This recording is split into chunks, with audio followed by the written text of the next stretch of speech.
If you have ever sat in a bright office and felt your heartbeat quicken for a reason you could not name, you already know my story. I fell for my manager. Not in a reckless way, but in a steady, careful way that surprised me, and it changed my life. If this story speaks to you, please like, subscribe, and share. Your support helps caring voices reach more hearts today. The first thing I noticed about him was not his eyes, although they were kind and steady, and not his suits, which were well-fitted and always pressed. It was his voice, a clear, calm voice, the kind you hear when a good physician enters the room and you instantly breathe a little easier. That was Daniel, my manager, and his voice helped a lot of us beginners survive our first month on the population health team at Harborview Medical in Seattle. I had just transferred from a smaller clinic where I did a mix of patient education and care coordination. At Harborview, the scale was bigger, the logistics more complex, and the stakes even higher, because we were designing care pathways to help the most vulnerable people in the city. I liked the work because I could measure what we did. Prevented hospital visits, improved medication adherence, and also because it asked something simple but difficult of me every day, to be present, to listen, to care. On my second day, he led a stand-up meeting that somehow ran exactly 15 minutes, not a second more or less. He greeted everyone by name, remembered who had a sick child at home, who was training for a half marathon, who was hoping to buy a house. He kept us on track, and he did it with warmth. When I spoke, nervous and overly detailed, he said, "That was thorough, Ethan. Thank you." And it felt like 2 aspirin sliding into a headache and dissolving. I went back to my desk with the certainty that I would work hard for this man. That certainty was professional. What followed slowly was not. The truth is, I was 34, and I knew myself. I was out. I was kind. I took my vitamins. I flossed most nights. I could carry a patient's story gently without letting it drown me, and I had worked long enough to know the lines you're not supposed to cross. You don't share confidential information. You don't cut corners. And you don't fall in love with your manager. If you do, you treat that feeling like a lit match in a dry forest. You cup your hand around it until it goes out. You don't kindle it. You don't blow on it. You don't let it jump the line and run. But love, as it turns out, doesn't ask for permission first.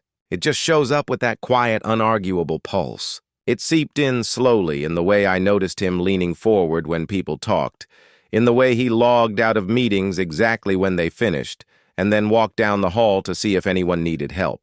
He was in his early 40s, tall, the sort of athletic that comes from biking to work and carving out time for a long Saturday run. He would ask me for my thoughts after I had said them, as if inviting me to hear my own voice again. And it didn't help that my desk was near his office, with that glass wall that was meant to foster trust, and in my case, unfortunately, did. I told myself it was admiration. I told myself it was respect. I told myself it would pass. I also made a plan, because that's what you do when you want to do the right thing and your heart has other ideas. My plan was simple. Show up, do my job, keep a steady boundary. I would not linger in his doorway. I would not laugh too readily at his jokes. I would not be the last one still speaking after a meeting when everyone else had rolled away on their desk chairs. Like any good care coordinator, I documented this plan in my head, and I carried it with me like a pocket card. It worked until a Tuesday in December when it snowed in Seattle. The city slowed to a hush, buses slid on small hills, and the hospital began its usual winter dance, discharging where we could, making space where we could, shuffling schedules to account for the weather. I stayed late to call patients and reschedule visits. When I walked out into the early dark, he was in the lobby, rubbing his gloved hands together, looking out at the flakes falling like sugar in the light. "Do you drive?" he asked, smiling. "Or are you a bus guy like me?" "Bus," I said too quickly. "Usually the 3. Today maybe I'll walk to the light rail." He nodded, then looked out again. "You live in Capitol Hill, right?" "Yeah," I said, surprised that he remembered. 18th and Mercer. "Me too," he said. "Different corner, but same hill. Looks like we're walking." We walked without saying much. The snow made everything honest, made our breath into letters writing themselves in the air. We crossed First Hill and turned toward Broadway. He asked me about my caseload and listened like it mattered, which it did. I asked him how he kept that calm we all depended on, and he laughed and said, "Daily practice. Also, I burn a lot of it away on long runs around the lake." When we reached the light rail station, he hesitated, then said, "I'm going to keep walking. Clear my head a little." I thought about the buses, the cold, the soft white world we'd been granted for a few hours, and said, "I'll walk too." When we parted near Volunteer Park, he said, "Thanks for the company, Ethan. Be safe getting home." Then he looked at me for a moment that stayed in my coat pocket like a note I kept reaching for, just to check it was still there. That night, I stood at my window and watched the neighbors' lights dim one by one and said out loud the sentence I had been avoiding. "I am in love with my manager." It was the first time I said it like a diagnosis. It hurt and it helped at the same time. Here is the part of the story where I want to introduce a voice that helped me. Because if you are listening and you're in a situation that feels complicated, having a steady voice matters. Mine came from my therapist, Dr. Karen Wells, a woman in her 60s with gray hair, bright eyes, and a teacher's patience. I had started seeing her a year earlier after my mother's brief illness reminded me that we all carry more than we show. When I told her, she did not gasp, did not rush to prescribe. She did what good clinicians do. She asked a few clear questions. "Is he aware?" she asked. "No," I said. "And I don't want him to be. I respect him. He's my boss. Are you looking for permission to act?" she asked. "No," I said. "I'm looking for help to not act." "Good," she said softly. Two things can be true. You can feel what you feel, and you can protect him, yourself, and your team. The way to do that is to build a wider boundary. We made a plan. It was practical. I would not meet with him alone unless necessary. I would copy a colleague on emails when appropriate. I would reroute questions through my team lead when that made sense. I would spend my energy on the work itself, which I loved, and on my life outside of work, which could use a little attention. I would tell a trusted friend so I wouldn't carry it alone. And I would watch myself with gentleness the way I try to watch my patients, with honesty and care. I told my friend Maya, who is an oncology nurse and a champion of the straight line between complicated feelings and wise behavior. She hugged me and said, "Well, at least you have taste," then got serious and promised to help me think through anything. She also texted me articles about workplace policies and conflict of interest rules, which is very Maya. "Knowledge is power," she said. "Also, it keeps your hands busy when your heart is loud." Those months were quiet and ordinary in a way that felt like medicine. I woke up early. I made eggs. I took the bus. I listened in meetings and tried to say only what was necessary. I learned the new system for documenting care plans. I joined a lunchtime walking group that did slow loops around the campus with an HR coordinator named Linda, who liked to talk about her rescue dog, and a dietitian named Matt, who liked to talk about sourdough starters. I cooked on Sundays and packed lunches on Mondays. I called my father in Phoenix and we talked about baseball. I watched the early light on the water on weekends and tried to let some of that light into my chest. What neither therapy nor routines could do was make the job less dependent on the person who led it. He was good and his goodness shaped our work. When a crisis came, and in the work of caring for people, crises always come, he absorbed the shock with us. He stayed late while we called families. He brought us sandwiches when a meeting ran long. He said, "I've got your back," so quietly that it felt like a simple fact, like gravity. My admiration matured into respect. Respect became affection, and affection did what it always does when it meets a consistent, steady human. It grew. I did not act. I did not hint. I kept my promise to myself and to the work. Then something happened that gave the feeling a doorway. It wasn't a dramatic reveal. It was an organizational chart. We reorganized. He would no longer be my direct manager. I would report to a different director in a parallel lane. He would still be in the same division, but no longer in my supervisory chain. The email went out on a Thursday. People buzzed. Desks moved. A few responsibilities shifted. My workload stayed the same, but the lines that had kept this feeling in the category of absolutely not softened. I sat with it for a week. Then I made an appointment with HR, Linda, from the walking group. We sat in a small conference room with a table that was too big and a plant that was too thirsty. She asked how she could help, and I told her. I told her slowly, with care, and with the dignity I think a story like this deserves. I watched her face. It did not close. It did not become scandalized. She nodded, then pulled out a policy booklet that I had actually read, thanks to Maya's late-night texts. "You're wise to come in," she said. "Thank you for trusting me with this. Here's the short version. If you're not in a direct reporting relationship, it's not prohibited. That said, we require disclosure if there is a potential conflict or if there could be influence over evaluations, promotions, or assignments. We will ask him to disclose as well. We will put guardrails in place, and we will keep it private and professional." "I'm not even sure he feels anything like I do," I said, feeling suddenly small, which is not a bad thing sometimes. "I don't want to start something that creates a problem for him." "That's considerate," she said. "Consider it again after you talk to him outside of work.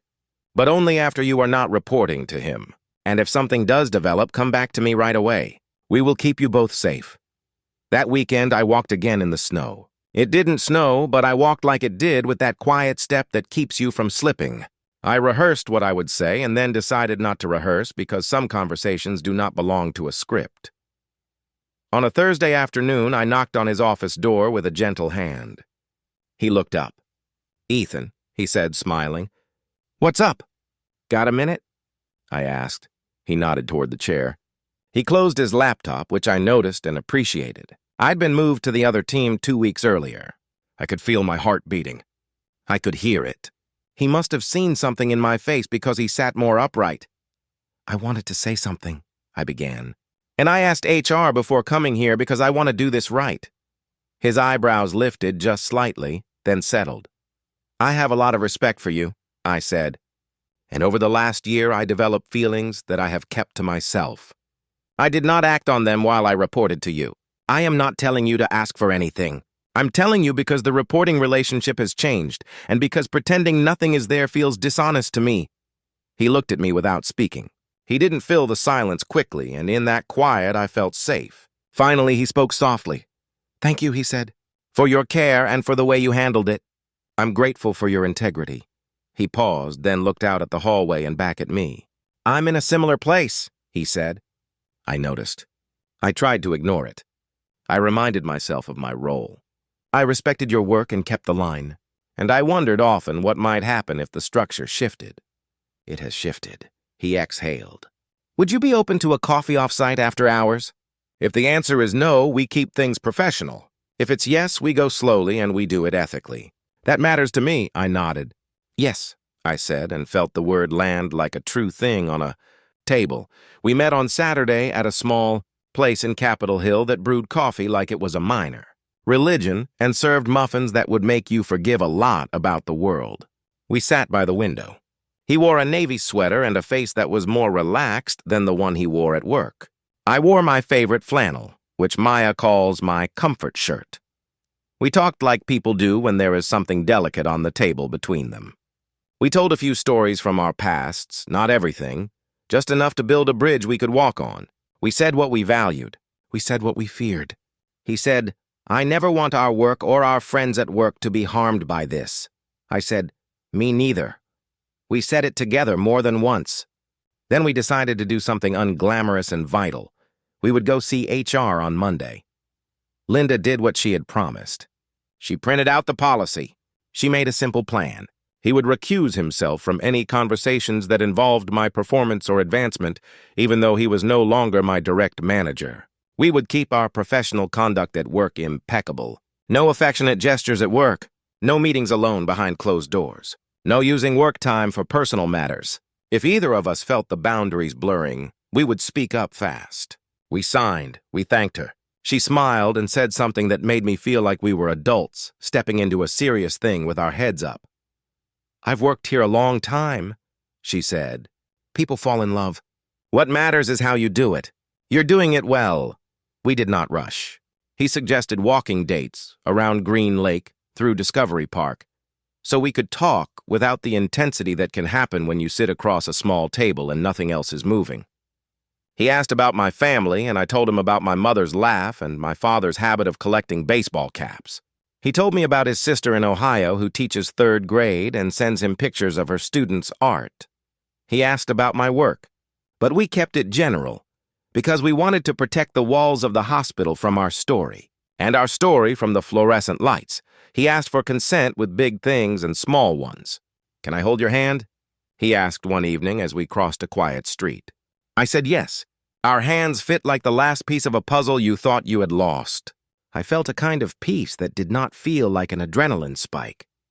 It felt like a steady heartbeat, like taking a deep breath and realizing you can take another, and then another. We kept going. We laughed more than I expected. He confessed a love of baking that manifested as a lemon loaf with a glaze so bright it woke up the whole afternoon. I confessed that I cried at a commercial once, and he told me he did too, but he would not say which one, which seemed fair.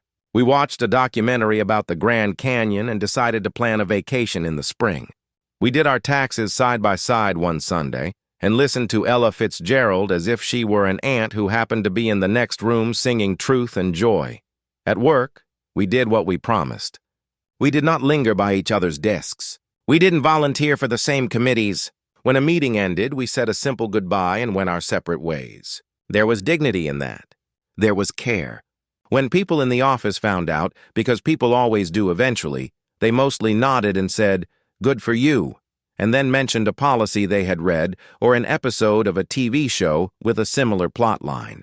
A few people asked if it was complicated, and I said, "It is, and we're doing it carefully," which is the truth. And it was enough. Then came the test I had not wanted, but had half expected, because life has a way of checking the strength of the things we build. A funding gap, budget adjustments, a set of positions to be eliminated, frozen, or reallocated. You could feel the worry in the halls like static. People walked softly. Voice tones changed. Emails acquired a crispness that is not always kind. He was in the room where decisions were made, and I was on a team that would be affected. He could not tell me anything. I did not ask. Those 2 weeks were hard. We saw each other outside of work and chose to talk about anything else. We made soup and took each bite like a small prayer. We sat on my couch and watched gentle shows. We took a lot of walks. I watched him carry something he couldn't put down and resist the urge to set it in my hands because he could not. It was not ours yet. It belonged to the work. When the decisions were announced, he was not at my side. He was where he should have been, standing in front of a different room, absorbing the consequences of doing a necessary and painful thing well. My role was safe.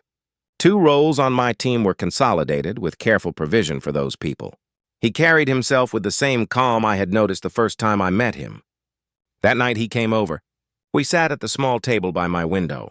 He took my hand and said, "I wish I could have made it easier." I said, "You made it as humane as it could be." And that was the truth. Our eyes were tired. Our hands were steady. We heated leftover soup and put extra pepper in it and felt something strong settle between us, the knowledge that we could weather a storm without betraying what mattered most. We grew inside the ordinary, which is where most love either finds a home or fades away.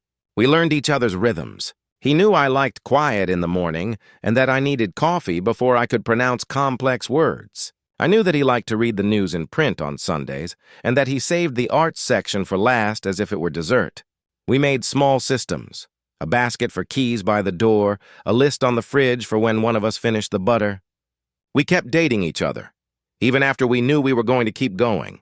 We didn't stop asking questions. We didn't assume we knew everything. We also didn't pretend we didn't have differences. He was 10 years older and had lived through a different landscape of being gay in America. Coming out had cost him things I had not had to pay for in the same way. I had to learn his scars the way you learn a map. Slowly, with respect. I had grown up with the internet and a strange kind of overexposure to everything, which made me quicker to share, and sometimes too quick to assume that sharing is always a virtue. He teased me lovingly about my impulse to narrate my feelings before they had finished forming. I teased him about his impulse to carry everything in silence until it hardened. We met in the middle, which is a tender place when 2 people decide to go there and bring gentle hands. We told our families, which in our world was both ordinary and meaningful. I flew to Phoenix and told my father on a patio shaded by a fabric awning that made the whole afternoon feel like a quiet tent. He had met men I had dated before, but he had not seen me look like this. Steady, hopeful, not a person catching his breath, but a person breathing normally. He listened, then smiled and said, "I hope he treats you well," which is an old sentence and the right one. He asked, "What about work?" And I said, "We did it right." And his shoulders dropped just a bit. The way shoulders do when they decide they can trust the world for a minute. Daniel and I flew to Ohio to see his sister, who hugged me so hard that my glasses smudged and then handed me a napkin like she had planned for that outcome. We sat around her kitchen table with crayons and school forms and her dog eyeing the roast chicken as if it might levitate on its own. Later, after the table was cleared, she asked me real questions. How do you handle stress? Where do you go when you're hurt? What does love mean to you when it's Tuesday and nothing heroic is happening? I answered as best I could. I asked her about her brother. What did he look like at 12? What did he do when he was afraid? She told me about him standing backstage at a school play, pale and still, and then deciding to walk forward anyway because a little kid needed him to cue a line. I looked at the man I loved and saw that 12-year-old boy, and I wanted to keep him safe without making him smaller. That is hard to do, but it is good work. Back in Seattle, the seasons turned. Cherry blossoms scattered on sidewalks like pale pink confetti. The rain gave way to a string of bright days that made everyone smile too much in the elevator. We took the trip to the Grand Canyon that we had talked about. We stood at the edge and felt the wind rise from the ancient stone. We did not take a dramatic selfie. We stood and let the land do to us what big land does. It made us remember that we are small and that our smallness can be a relief when we let it be. We continued to be careful at work. We kept the trust of our colleagues. A year passed, then another. When a job opened in a neighboring health system that would allow Daniel to lead a new initiative and step completely out of my professional orbit, he applied. He got it. We celebrated that night by ordering Thai food and opening a bottle of wine we had been saving for something that felt like both an ending and a beginning. The next day, he turned in his notice and sent a goodbye email to the division that made me proud to know him. He did not center himself. He thanked the people who did the quiet work. He named our mission without making it sentimental. He said he was grateful. He meant it. After he left, a few colleagues asked if we were still together, as if work were the only glue we had. Maya raised her eyebrows at me and said, "Now you have to make sure the romance is on you, not the office lighting." We laughed. We did fine. We did better than fine. The story we had started under fluorescent lights kept its shape in sunlight and on weekends, and on road trips to the coast, and on grocery runs when one of us forgot the list. On a quiet afternoon a year later, he stood with me at Gasworks Park, that place where the city loosens its tie and the lake throws light back at you. It was one of those Seattle days when the blue of the sky looks like it belongs to another country because you're so used to the softer palette. He kept his hands in his pockets like he does when he's holding something fragile and doesn't want to drop it. He said, "Can I tell you something?" And I said yes, and he did not make a speech. He said, "I want to make a life with you," and I felt a simple warmth spread through me like the feeling when the nurse finds your vein on the first try and the IV sits perfectly. This was it. This was the next thing. I said, "Me too." We told our families. We told Linda, who hugged us like a friend and then reminded us to bring cake to her office on a random Tuesday because celebrations are better when shared. We told Maya, who cried, then asked logistical questions about the venue and whether there would be a dance floor because she intends to use it. Our wedding was small. We stood in a courtyard behind a library that smelled faintly of old paper and lilies after rain. Our vows were simple. We said things like, "I will be kind," and "I will tell the truth," and "I will ask for help when I need it." We did not perform. We promised. Our friend Matt brought bread he had baked with rosemary and salt. Our ring bearer was my father, who shook as he held the small box and laughed his way through it. We toasted with sparkling water and with wine. We danced. We left before midnight because we wanted to arrive at our first morning as husbands rested, not wrecked. When I tell you about our life now, I do not want to make it glossy, because the truth is better than that. We do the dishes. We pay the electricity bill. We drive out to the coast with a cooler packed with sandwiches and fruit and cold tea. We argue about the right way to load the dishwasher, and then we stop arguing because we want to keep that energy for the real things. We take care of each other when we're sick. He knows where the thermometer is because he put it there 3 years ago and never moved it. I know where the flashlight is because I am the one who fears power outages like a child. We go to bed at a decent hour most nights. We wake up before the alarm some mornings because contentment does that. It resets your system. There are still moments when I look at him and remember how careful we had to be and how grateful I am for that care. It kept our story clean. It kept our team safe. It kept our hearts honest. When younger colleagues ask me for advice in whispers, I say, respect the work first. Tell the truth. Move slowly. Ask HR early. Love does not mind being protected. It prefers it. When older colleagues raise an eyebrow, I say, we did it by the book, and then I smile. Because we did it by the heart too, but in the right order. I think about that first snowy walk often. About the way the city fell quiet, and we listened to our own breath and to the sound of our boots on the ground. If I could go back and put an arm around the man I was then, I would tell him a few things that might help him sleep. I would say, your restraint is not fear. It is love learning patience. Your plan is not avoidance. It is care in action. Your feelings are not a problem to be solved. They are a part of you asking for a safe place to live. You will build that place, brick by brick, with someone who knows how to use a level and how to stand back and say, that looks strong. Once while we were making dinner, he looked at me over the top of a head of lettuce and said, do you ever wish we had met outside of work first? I thought about it. Sometimes, I said. It might have been simple, he nodded. But we might not have seen what we saw, he said. We might not have seen how we both act when the stakes are high, when the feelings are big and the rules are important. That counts, it does. It counts that we learned to do the right thing before we learned to do the easy thing. It counts that we told the truth even when our voices shook a little. It counts that we asked for help, from friends, from a therapist, from HR, and that we took the help offered. It counts that our love did not need to break anything to exist. It counts that it added to the world instead of taking from it. A few weeks ago, we were on the bus together. Yes, we still take the bus, when a young man got on with a backpack and a face like he hadn't slept in days. He sat near us and kept looking at his phone, then putting it away, then looking again. He looked like I had felt that December night, when the snow fell and I named a feeling that scared me. He looked like a person deciding whether to be brave. I don't know what his story was.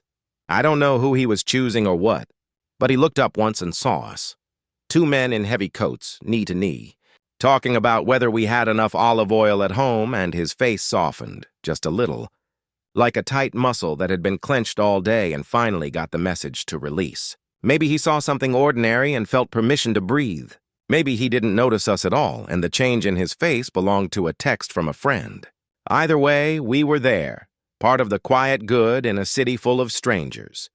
I know stories like this can be told dramatically, with confessions and storms and the careful choreography of scandal. But our story did not want that. It wanted care. It wanted a slower pace. It wanted the dignity of grown-ups doing their best. It wanted the kind of love that is strong enough to wait, sturdy enough to hold a boundary, and brave enough to step forward when the moment is right. If you are listening to this and you recognize yourself here, I want to put a hand on your shoulder and tell you what I know now. You can be in love and you can be ethical. You can protect your colleagues and your future at the same time. You can ask for help early.